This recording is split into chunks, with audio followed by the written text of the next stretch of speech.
and we're lit. All right, guys, thank you for coming. It's really awesome to see new faces, new entrepreneurs. We got a clean tech guy here now. We got Justin with ad tech.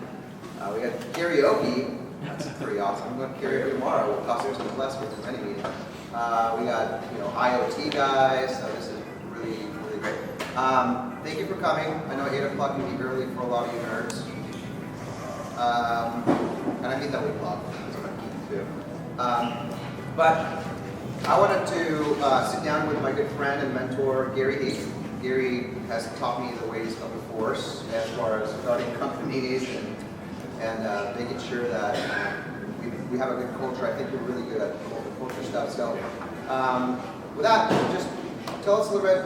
You're from Canada, so... So that makes me friendly. Yeah. So I moved from Canada to Seattle, Washington in 1999, and I actually started the first company, Dealtree, in Seattle while I was working for another .com company called Onvia.com. Onvia was, they started out wanting to be kind of a marketplace like Amazon, and then they became a government contracts broker. Huh. Well, what they did is they actually went public, raised $270 million in a public offering in 1999, and then went and bought a company and then shut down the original operation. And so in that process, what I could see from selling products online in a completely virtual logistics world was that the closet in the 20,000 square foot building that we were in was getting really full of the product returns. Anything that would go back to distribution that was outside of the normal return policy would just come back to the office. So we had piles and piles of stuff coming back in, and we were had a hard time getting rid of it. And so I kind of came up with this idea that we could sell the stuff on eBay, and which was nothing new at the time. And I thought, well, if I created a website that dealt with just selling return merchandise, then that might be worthwhile. So Onvia sort of pulled the plug on being an e-tailer, and that was put on the table, and I was recruited by a company called Buy.com down in Los Viejo. And I still remember their awesome commercials. You guys remember that? It's just a big black Buy.com for what, 60 seconds or 30 seconds, and that was it. Yeah, brilliant. Yeah. So they spent $40 million on the Buy.com golf tournament, which was the Nike tour, became the Buy.com tour. And then they ended up pulling the plug on that, and I remember the PGA sued them, got about $8 million for pulling the plug. Anyway, I was there for about 9 months, and then the .com era was imploding, and I was told that I was in the 270 people that were going to get laid off, that I was one of the ones staying, so I really didn't plan on leaving. And then the day before they said, no, you're one of them too. And so I came in the next day to the one guy that was left in supply chain and logistics, and I said, hey, if I get this returns process going, would you guys give me your returns? He said, sure, I'll give you half of our returns. And at that time, half of the returns was about $500,000 a month of product. And so within a couple of days, we had set up in another Canadian guy from Buy.com. Him and I decided to set up in his garage. He had a 3-car garage in Mission Viejo, and I had a carport, so that didn't really work. And we set up in his garage, and within the first week, Buy.com had sent us $250,000 in brand new Sony laptops because they just lost the rights to sell it. So they said, can you liquidate this for us on eBay? And so we made money the first month, and we moved into a warehouse in Laguna Hills, a little 2,000 square foot warehouse, and then we got the place next door to that, and we're 4,000, then we got the one next door to that, and we're 6,000, then we got the one behind that, and we're 8,000.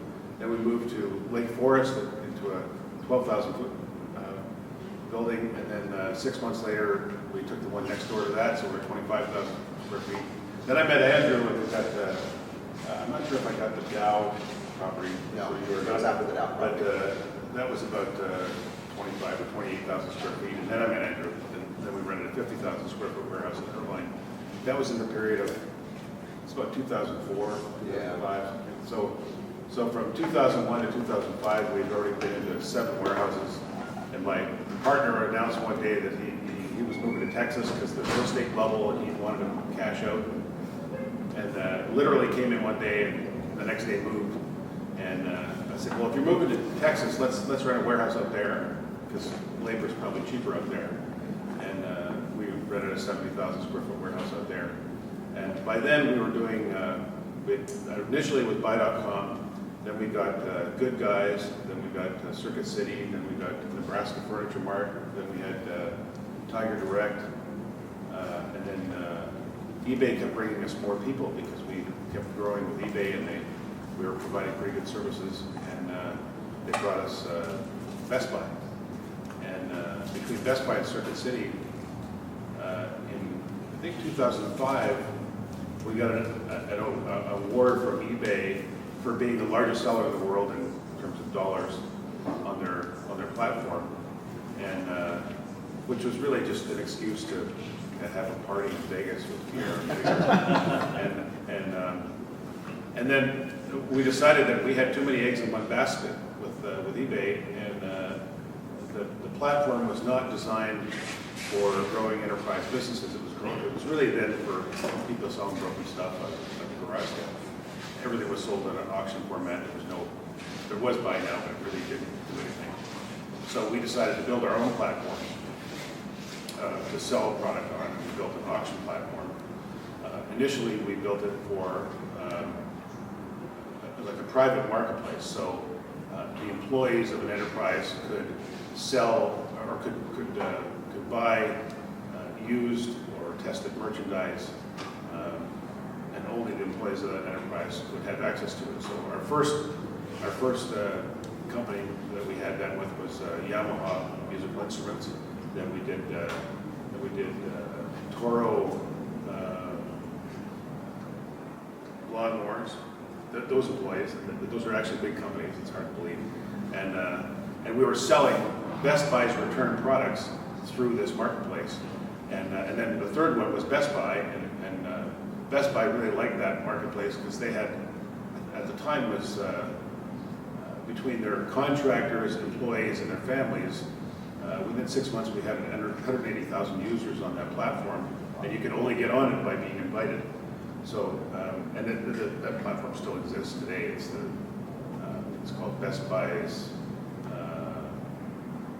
private auction platform. You can Google it, but you can still only get on it by an invite, which is pretty easy to get. I think lots of people publish that on deal sites that you can get into there. So that was our ability early on changed from just having an idea of selling stuff on eBay. We did use $79 shareware to start the company, but very early on we decided that we needed to develop our own platform to manage all that process, and that's when the company went from 6 people to 350 people when I sold the company, because we had built a platform that was really scalable and customizable for each client. And for us, what drove the innovation in the software was the clients that we had. Specifically, one of the early on clients that we had that I hadn't mentioned before was Ingram Micro. And Ingram Micro, because they handled distribution and return logistics for lots of other retailers that we didn't have, we entered into a partnership with them, and they brought us a lot of that business, kind of white labeled business, where we didn't actually have to touch the product, as long as we could provide them with all of the electronic data connections that they needed in order to integrate into their supply chain, which we were able to do. And our IT department was me who designed the applications. I hired another guy part-time who was a Cold Fusion developer, and then I hired an 18-year-old kid out of high school that said he wanted to become a computer programmer, and I gave him a book. And a month later, he came back and says, "Okay, I finished the book, so can I start doing programming?" And he actually became our senior developer over the next 5 years. And when Best Buy acquired us in 2008, he was their global supply chain architect. Why did Best Buy acquire you guys? Primarily because of the platform that we had. There was the timing. Think about this in mid 2008. Circuit City, who was our second largest customer, was about to go under, and they represented about 30% of our business, and Best Buy, which represented about 40 or 50% of our business. We were negotiating with Best Buy to rent a 600,000 square foot facility in Dallas just to manage the returns from the east. On the west, they had a Chino return center, and they needed a new return center set up in Dallas. So we said that at the time we were only doing about 25-30% of their returns. They were doing all the rest of it themselves, and they told us that they'd like us to handle all of it because we were getting much more cents on the dollar for the return product than anybody else was. And so we were negotiating to get this warehouse, and they didn't want to commit to a long-term contract with us, and we wouldn't commit to a long-term lease unless we had a long-term contract. And so I came up with this idea that, okay, you guys lease the space, which was going to cost $10 million for 5 years. You guys lease the space, and we'll put our employees in it and manage the facility as ours. But that way, even if you don't stay with us, we're not on the hook for the space. So you guys were going to be the operator of the operation? Yeah, we're going to be the operator. And so there was the initial discussion about them buying us or anything, but they said, well, in order for us to do that, we're going to, that's kind of like having a $10 million investment in your company, so we need to get access to your financials and all the rest of it about the company. And they did a deep dive due diligence, sent accountants out, and discovered that we were actually really profitable. And at that time, we were making, our EBITDA was about $3.5 million a year. We only had two partners in the company, me and another guy. And they said, they came back to us and said, well, you guys are making way too much money on us. So instead of doing this contract, we want to buy you. I said, well, we don't really want to sell. He said, well, if you don't buy us, we represent, at that time, when Circuit City was kind of starting to go down, they said, well, we're going to be, after Circuit City goes, we're going to be 70% of your business. So if you don't sell to us, we're just going to take away the business and build it ourselves. And if you do sell to us, then we'll be in a partnership, and we'll help you with your systems and blah blah blah. So we were kind of caught between a hard rock and a hard place. And at the time, the market was pretty good for the valuation of our company. And so this was right before the 2008 bubble. Yeah, just before that. It was like months, right? Yeah, we made the deal in April or May, had settled on an amount for the company, and then we actually pulled the trigger December 8th, which was actually just after the market fell. Yeah. And we closed the same day as they closed Napster, and we all know Napster doesn't exist anymore. They were not really good at acquiring companies, and that proved to be true even after they acquired my company. They over the period of the next few years, they kind of, I think, messed up the operation trying to integrate it into Geek Squad and logistics, and they broke it up. And so now the most part of that company is IT development in Irvine, across from the airport, and they do rapid application development for Best Buy and Best Buy Logistics. And some of the brands that we had created were Dealtree.com was the first one, and then the second one was the .com called EasyTrading.com. That was we actually filed a patent.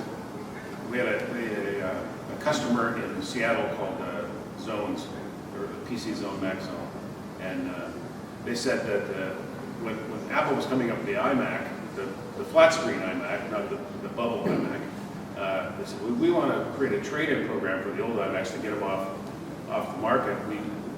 Apple wanted to buy them back. They didn't want them to be on secondary markets. They wanted to They wanted to entice buyers to trade them in so that they could destroy or recycle the original iMacs and not have them left over, and have everybody convert to the new flat screen iMacs.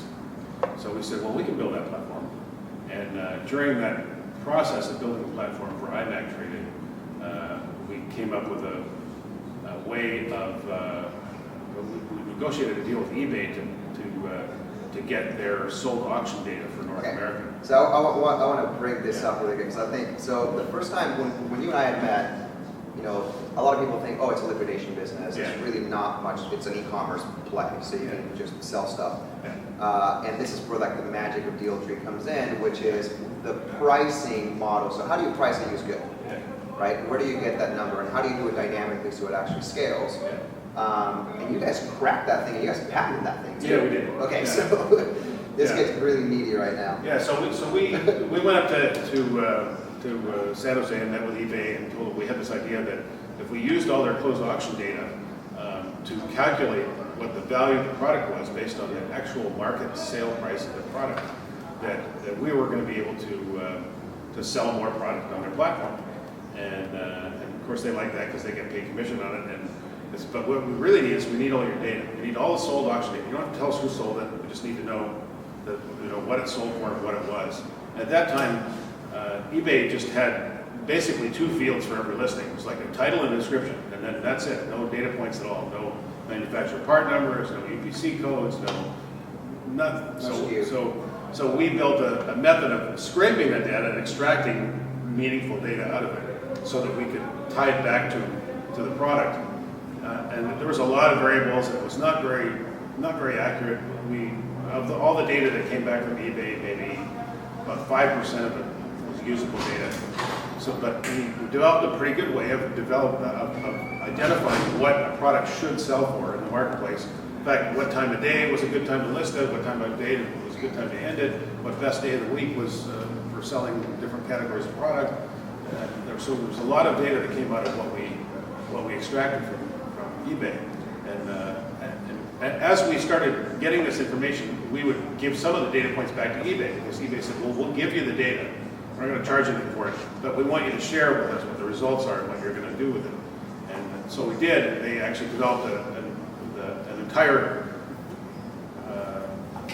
department at eBay for data licensing as a result of what we were pulling out of eBay. And in fact, they started charging other people for the same amount of data. It was $90,000 a year license for the data. We still had it. In fact, I think they still get it for free based on the development work that we did. But we gave the information back to eBay, and we said, well, what we want to do, now that we have that data, we have an idea of what products are going to sell for, we'd really like you to start asking people that are listing products for the manufacturer part number of the product, so that we had something to tie back, something that was meaningful. It was still not required, but if people added this information, it would show up in search letter. There was lots of reasons eBay should have it, and they liked that idea. They added a few fields to the listing tool, and it immediately increased the accuracy of our data, and it gave us the ability to start predicting what the product would sell for on their platform. And the prediction of the value of the product is what allowed us to create a trade-in platform for consumer electronics. And so that process we filed a patent on that process in 2004, and eBay, recognizing that was our idea, they actually licensed it back from us, and we created eBay's trade-in plus sell it now platform, originally is what they call it, where buyers would, knowing what they were willing to pay for it, would put in a price, and then the buyer could go in or the seller could go in and say, oh, I'm willing to sell my iPod for this X price. Our data gave us the ability to price it with the most accuracy, and that business, at one point we were doing I think 20,000 product quotes a day through the platforms and getting back. In the heyday, we were probably getting 5,000 or 6,000 units a day of just mobile phones coming back through the eBay and Best Buy trade-in platforms.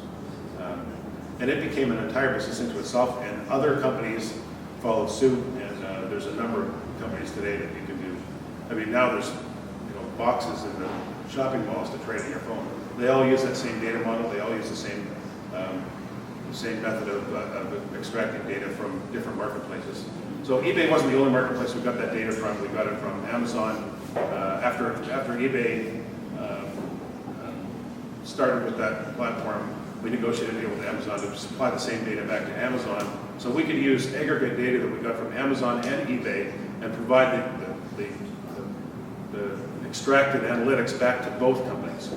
So that's kind of funny because, like in real estate, you have what's called a comp, right? Yeah. What you sell the building for, the house for, and Yeah, so everybody looks at that data. it's kind of like and the you same were like creating comps for electronics. Yeah, that's really what it was. And it's funny. I was listening to the radio yesterday, and somebody is describing how they're calculating the price of this used product and how they got their information from eBay, and they were talking about this on KFI yesterday, and KFI. And I thought, wait a second, that sounds a lot like my old company. And then I heard it was for women's clothing. We didn't touch that category. That was a completely new thing. And my thinking was in fashion it was going to be impossible to do that because there was just so many variables. And they've been able to create an entire business model around selling and buying used fashion and marketing the product on eBay. Well, people putting a SKU in there makes it a little bit easier. Yeah. Well, how do you get that with fashion? Yeah, I don't know. It's tough. So the other two brands that you had. Techliquidators.com. When we had too much product coming back, what we would do is sell it by the pallet, untested or tested, or if we got. I remember when Rock Band, the video game came out, and it had all these plastic parts, the drums and the guitars and all that kind of stuff. The return rate for Best Buy on that product was about 20%, which was really high. And the manufacturer of that product, what they typically did is they just said, we'll give you a credit back for everything that got returned, and then you recycle it. So Best Buy then sent the product to us and then said, okay, can you take it apart and recycle it into the parts that we needed to and charge us a fee for that? And said, well, rather than doing that, why don't we take all the parts that work and make it into take the best yield of all the parts that work and make a good product out of 5 bad products. And so we did that, and what we found is that we could provide information back to the manufacturer very, very close to the sales cycle as to what was wrong with the product, where the manufacturing defects were. And what we found on that product was that the number one problem was the plugs that go into the back of the little pads for the drum kits. There was 2 particular plugs that were always defective, and that was causing most of the returns. So when we were able to close the loop on identifying what the defects were, it really helped the manufacturer to improve the product during the cycle of manufacturing. And so we came up with a whole new business model to do that. And we had several video game manufacturers that we helped out with. Anybody that was into small, cheap plastic electronics. And then I think the other one was Panasonic. After that point, we sold the company, and I wasn't really interested in pursuing that part of the business.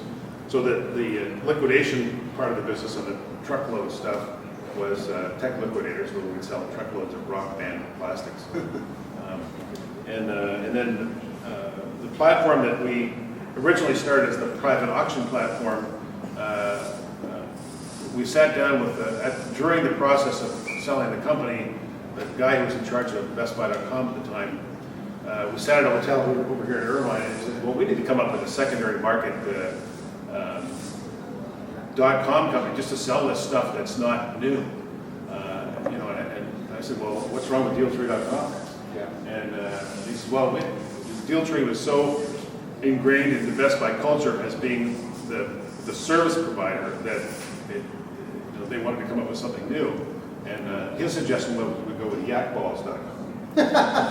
Literally, that's what he said. And That's a great name, by the way. Yeah. Name of my firstborn. I don't know if it would be kind of offensive to most people, but the other one of the .coms that I had registered a bunch of names, and I said, well, how about this one, cowboom.com, and then we went back and forth on it a little bit, and we just thought that the marketing that could come out of having a cow as a logo and that kind of stuff was pretty good. So we just decided on that one, and we launched the platform based on the private auction platform initially, and then we put it into a full-blown commerce platform.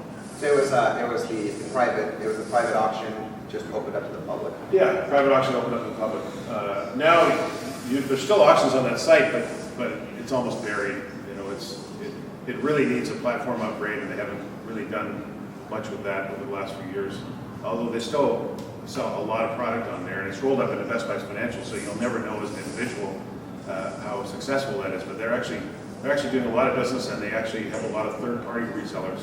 Between techliquidators.com and cowbook.com, they're probably 60% of the business on those platforms are from Best Buy's returns, and 40% come from other retailers and manufacturers that sell their liquidation product through their platform.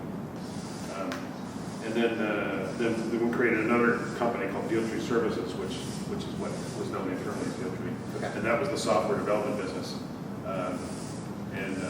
Because we can provide this rapid application development for Best Buy, very, very quick application development from concept to delivery, because we had chosen a platform that's pretty easy to develop on, which was Cold Fusion, using SQL Server backend. And because of the fact that we didn't use any open source, Best Buy was totally against open source, and which was we used open source for email and web servers, but we didn't use any open source for software development. All of it was our original own code, and that was one of the appealing factors when we were acquired. I don't know if it's really as much of a factor anymore.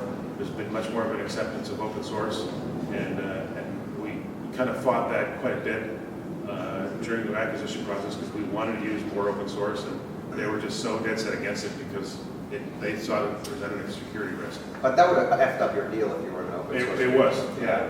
That's interesting. They wouldn't have gone past phase one. So I want to talk about, so I think part of the magic of the business is the pricing algorithm, Yeah. the analytics behind how to optimize sale times and positioning and things like that. But this type of business is one that's very, the secret sauce is really in the operations, because you have to have manpower, especially if you have a warehouse, you have a product coming in. Yeah. You have to bring it in, you also have to test it, Yeah. and it seems like there's a lot of moving parts that could move slow as molasses, and to optimize that takes a lot of skill. So can you talk a little bit about, once you get the product in, kind of what the supply chain was like and how you guys optimized that? So it sort of transformed after they acquired us, but I'll just tell you how it was when we operated it.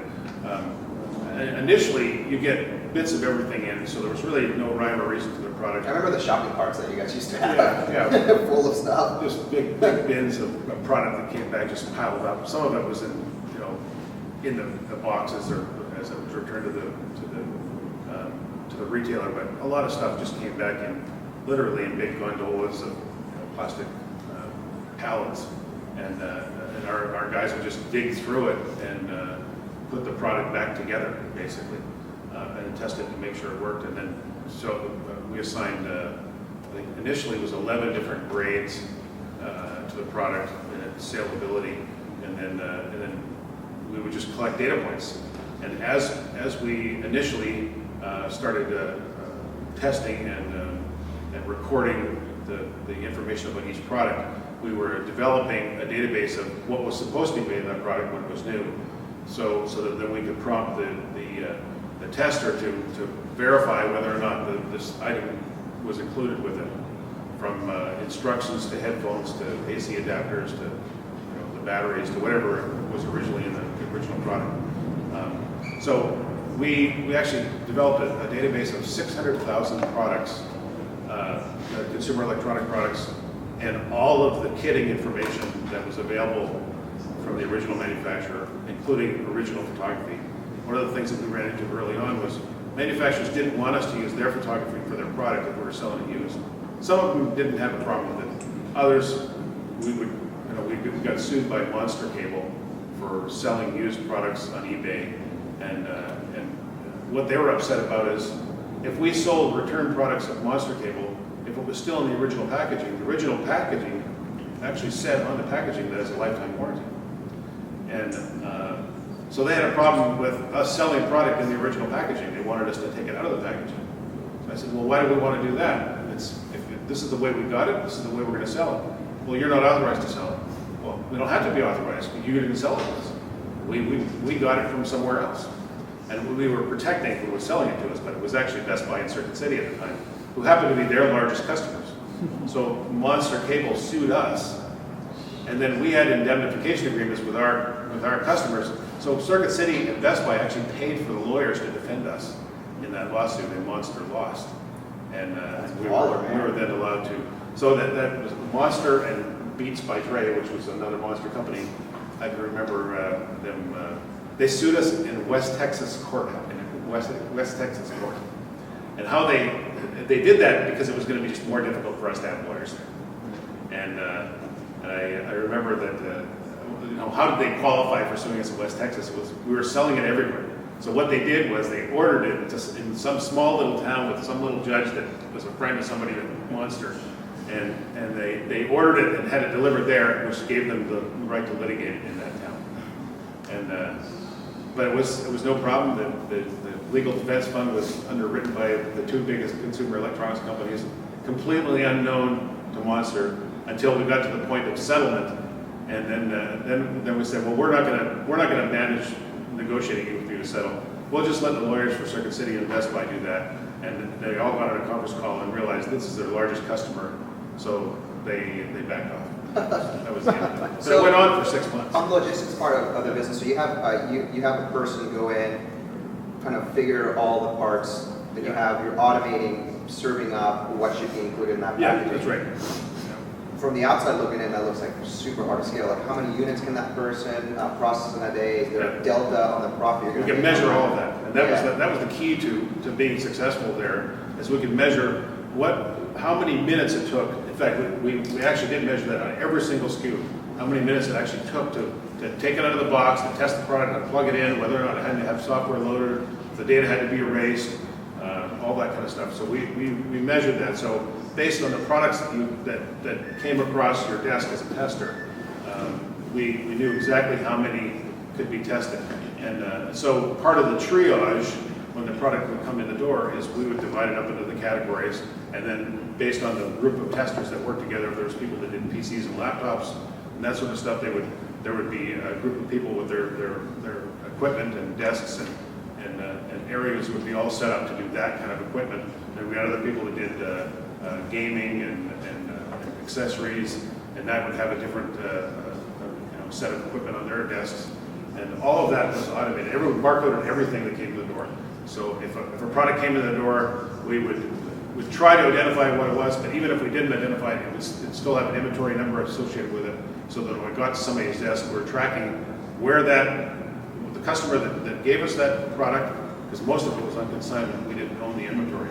So we did track where it came from, what it was, and what it was could be improved during the line. So if it came in and we thought it was this slick tripod, and it turned out it was another manufacturer, they could update that information as it went along. And we tracked all of that. And every time something was updated, we'd know more about that product. And at some point during the process, we can say, well, this product sells 80% on the dollar untested, as it does 100 cents on the dollar tested. If that 20% delta is costing us $6, then it's not worth us testing this product. We're just going to sell it untested. And all that could be in real time as it came along. And every time we got enough data point on that product, we could identify what it was, whether or not the product was included. At any point, the system could say, "Oh, stop testing. We know enough," and it would go on to the next. So you're one of the interesting individuals I know, because you're literally CEO and CTO. Yeah. I remember when we first met. Yeah. Literally, he was wondering, why the hell is this guy a commercial real estate broker? He'd tell me, hey, I need 50,000 square feet in Irvine. I walk in a suit, looking at the door. And I'm walking in, he's got like this big whiteboard, and as opposed to starting to ask him questions about his real estate stuff, we start talking about like what he's doing on on the whole map of all. I think you were just doing input output. I think we were just doing that. You were working on logistics at the time. On Occupy. Yeah, and I remember because we didn't have any investors in the company. We bootstrapped everything, and that's kind of one of the key things I wanted to talk about today. Is that initially we were lucky because we had one big customer that provided us a lot of product, and we sold stuff that was consigned. So we didn't have to have cash flow problems. We didn't have cash to pay for things. I didn't incur a lot of expense. Didn't develop a platform first and then get customers. I got customers and then developed a platform.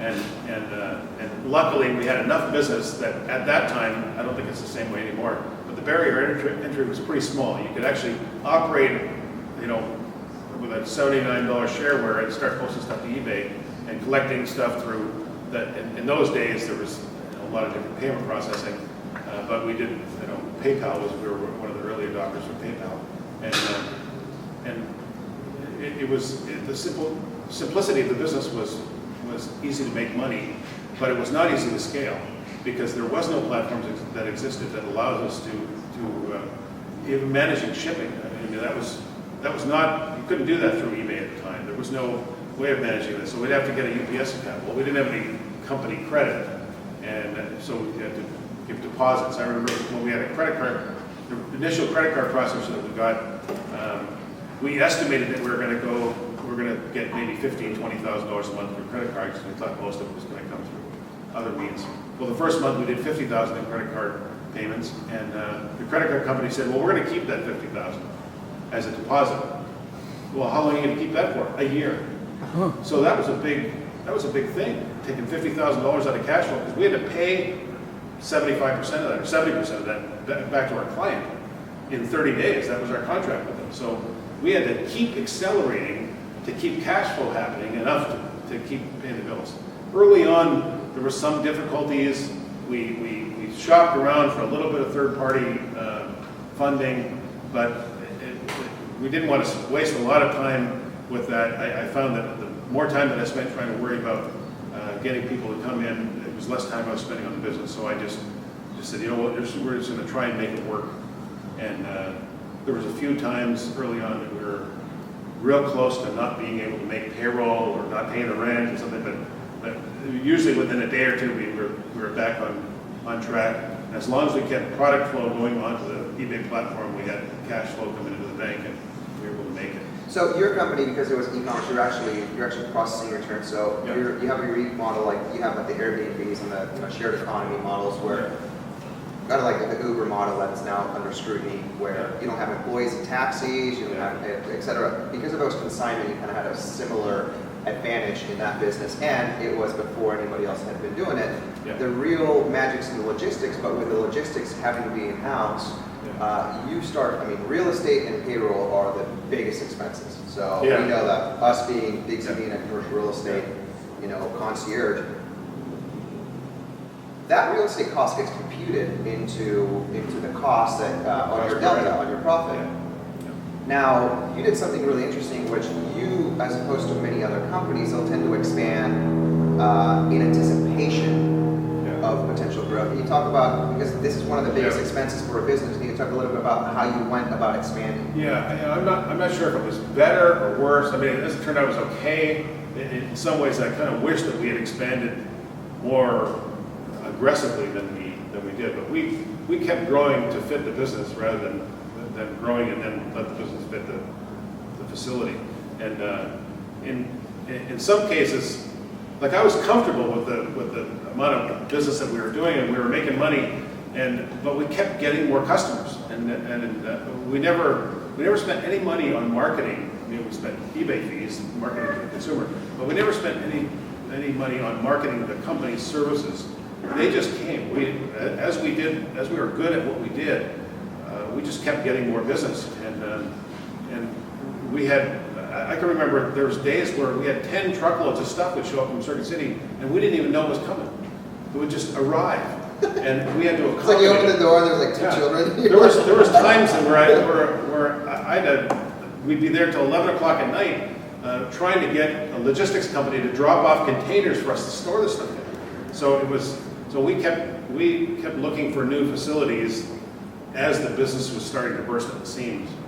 and we never, that never stopped really until after Best Buy acquired us, and they put us into some really big buildings. So there's an interesting thing in your business. So you were really from an execution standpoint from day one. You were really biz dev heavy.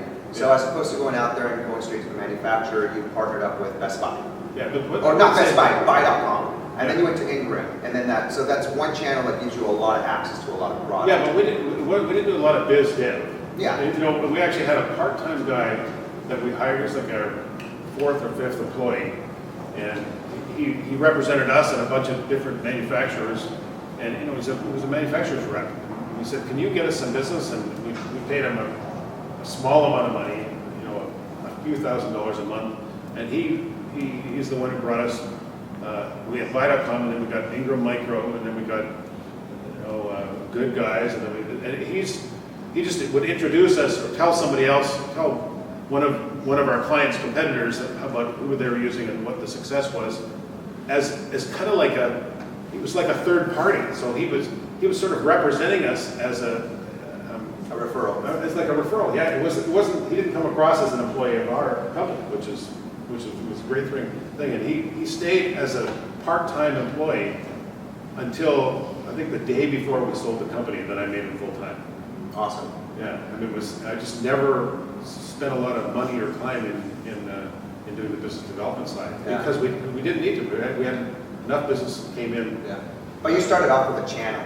Yeah. So that's right. pretty key, I think, in your business. Yeah. Tell me a little bit about. Well, there's so much I want to say. Tell me a little bit about the actual. You know, it's hard to execute all these things when you're like a first-time entrepreneur, and you had been working at different businesses. But I mean, did you have mentors? Did you have friends in the business? How did you learn to execute all these things? So these are really hard problems you were solving. Yeah. Well, they were hard. You know, at the time it was difficult to.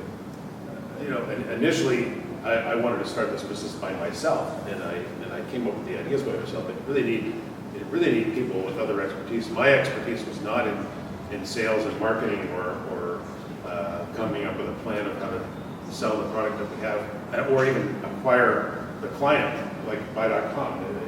I lucked out in that one, but that was not my expertise was in operations, logistics, and software, and so for me, finding a co-founder, a guy that came in. And he wasn't really the founder, but we changed the company from me as a single sole proprietorship to a corporation in 2001 when I brought on another Canadian guy I worked with at Buy.com, and that's really when things formed together. When I could share that work, the worrying about all the other stuff. So he handled finding a credit card processor. He handled finding the first warehouse. And I worried about whether or not we're going to get product on eBay and how the stuff was going to get shipped, and whether or not we had photography or descriptions and that kind of stuff, the operational stuff. And then after getting the operational stuff in place and kind of coming up with a workflow, then I would bring on people that could execute that workflow, and then I could start to automate that workflow and build the platforms that we needed to build it. So what about critical factor was bringing on a co-founder? And I always tell, I mean, it's really hard to be a sole founder. You can't do it all yourself. I mean, it's even if you're kind of a jack of all trades, you're going to be not good at some of the critical stuff. Yeah. And I think it's really important that you find people, you know, maybe they're contractors. When I started developing the software platform, I didn't know anything about Cold Fusion. The only reason I picked that is because I had some exposure to it at another company I was at. And I talked to a bunch of different developers. I said, which is going to be the one that's the easiest for me to learn? Because I had done development work in a lot of much older languages, but I didn't know anything about any of the web technologies at the time. And so it was suggested to me at the time that, well, this is one that's the most English-like. You can use, you can still use a good database backend. So let's choose this one. So then I sought out developers that could develop in that language, and then I read the books and learned it myself and started doing the software development. So one thing that you mentor me on is people. And that's been, we can talk about operations and execution and funding or bootstrapping all day long, but you've done something really awesome at Deal Tree in Calhoun, which has been really the culture, giving people an opportunity, giving people the ability to make mistakes. So can you share with us a little bit of your philosophy and how you developed the culture there? Well, this kind of goes in line with bootstrapping businesses. Is when you're trying to operate your company very economically and very, very lean, one of the things that you don't want to spend too much money on is people. But you need to have quality people. And one of the advantages that I had early on, I guess, if it's an advantage, or a disadvantage because it's labor cost, was that I had a lot of jobs within the company that are operational. So like a testing product, receiving product, shipping product, and that were not necessarily high skill jobs. So I could hire people that were not expensive. We at the time, my thought was when we started hiring people is that we would pay them more than the going rate. Because I thought, well, we want to attract decent people, we pay them more than what the going rate is. And we tended to overpay people. I thought I was wrong later, but I thought at the time that we were paying people more than the market rate for their skill. And over the period of the next few years, what I found out was it's not that we were providing exceptional income. In fact, after Best Buy acquired us, they told us that we were paying on average 30% less than market. And we had, at the time, in California, we had 135 employees. In Texas, we had 225 employees. And we were paying 30% less than market. And they didn't understand how we could do that, how our retention rate was so high. Their retention rate was half of what ours was in logistics. And so we were able to retain the employees, keep everybody happy, and pay 30% less. And they didn't understand how that was even possible. And the way it was possible is we kept the place in one respect, it was sort of like a family. When you became, one of the, it's not like you came in and drank the Kool-Aid, but you would come into the organization, and we would be very patient in teaching you. The people or the supervisors or the managers would be very patient in teaching you the skills that you needed in order to be able to do the job. And then because the organization was pretty linear, we could if you were good at something, you could specialize, because we had enough specialties of what people were really good at that you could accelerate. And we had everybody that was in the mid-level to senior level management in the company started out at a $10 an hour job, and some of our people were making well over $100,000 at the time, and because while they were working for us, they went to college or they got a degree in something, and they applied it at the job, and we were very flexible with allowing people to accelerate what they liked and what they were good at. So there's an interesting thing that you had taught me early on when I embarked on building my startup. Let's talk about mistakes, right? Especially the manager mistakes that cost a lot of money, and how you deal with those. Because as entrepreneurs and founders, we tend to be very type A, as you guys know, impatient. We'll work harder than anybody else. So we expect other people, because I was having some issues on this end. Yeah. And let there be light, you brought it into perspective, but we tend to expect that same level of passion from other people, and that can be actually a really dangerous road. Yeah, and so this kind of reminds me of something Andrew and I were talking about, maybe it was a year ago, maybe 6 months ago, but there's a couple of things that are sort of key factors, I think, in being the founder with you have a high standard, and the standard that you like to have, and Andrew has exactly the same personality as me, I think, was that you expect people to, you're doing something really well as an entrepreneur and a founder of the company. And so when you hire somebody, your initial expectation is that you need them to at least perform as good as you. I mean, I'm hiring them for this specialty, they should be better at it than me, but they're not. And so you get very frustrated when you hire people and think that, well, their output is only 75% of what your output is. So I'm going to keep on doing that.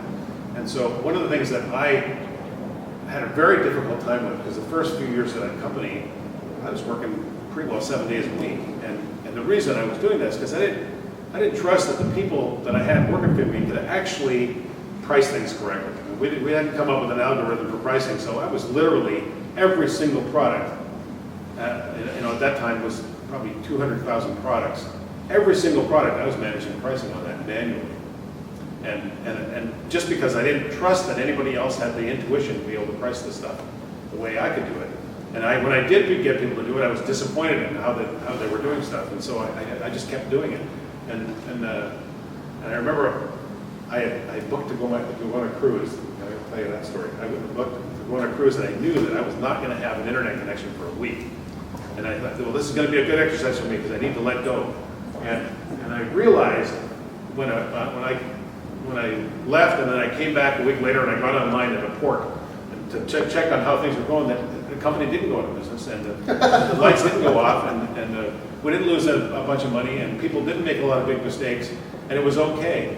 And what I realized was that even if people don't do it as well as you can hire 3 people that do it half as good as you, and you still got 50% more. So you don't have to expect that everybody's going to do as much as you do. You just have to look at what the ROI is and what they're able to perform, and that's the critical factor. I think you allow people to make mistakes, and this is one of the reasons I think that I was able to succeed as an entrepreneur was I learned early on. I worked in this warehouse back in 1979 or 80 or something like that, and I worked in this tire warehouse, and I had a pallet load. I was driving a forklift, and I had a truck load or a pallet load of car batteries. They're really heavy. And the owner of the company came walking out of an aisleway right in front of me, and I slammed on the brakes, and the pallet went over, and the acid in all the batteries came out, and I'd only been working for the company for a couple of weeks. And at the end of the day, he called me into his office, and I thought, I'm going to get fired. And then I cleaned it all up, and he says, well, I'm not going to fire you. And I said, why aren't you going to fire me? He said, well, look at all the money I just invested in your education. All the damage you did today, you're probably never going to do that again, because if you did, you're going to lose your job. But all the fact that you did that and you know what you did wrong, I just spent all this money in your education. I can't get it back from you. So I've just invested in you. So you're going to keep your job. And I was so blown away by that really stuck with me. And so every time anybody made what I saw was an error, blatant abuse of something, or they broke something on purpose or damaged it, did some sort of vandalism. But if somebody made an error and a mistake happened, it was an opportunity for them to learn. And so I always kept that with me, that I never fired anybody for making a mistake. Now that doesn't mean I didn't fire people that continually made mistakes or were over their head in terms of the capabilities, but it was very rarely that I fired anybody in the company. And we work with people to turn it around. Now there was times when we had to fire people, something was going on or something happened or somebody would steal things, that kind of stuff, but I can't say we cut people a lot of slack, but we allowed all the times that people would make mistakes to be teachable moments. And that was a really important thing. And I know that's what all entrepreneurs struggle with, that, because it's like, you just get so pissed off. Like, how could you screw that up? How could you, that mistake cost $5,000 or $10,000 or some phenomenal number that doesn't mean anything to the person, but it means a lot to you. And as long as the company didn't go out of business, it became an education moment. And that was how we looked at it. I think that's what really helped with retention. Yeah. Garry, Okay. as always, thank you. Thank you for sharing, and thank you for sharing with the group here. And if you guys have questions, we'll turn the camera off. And So when you had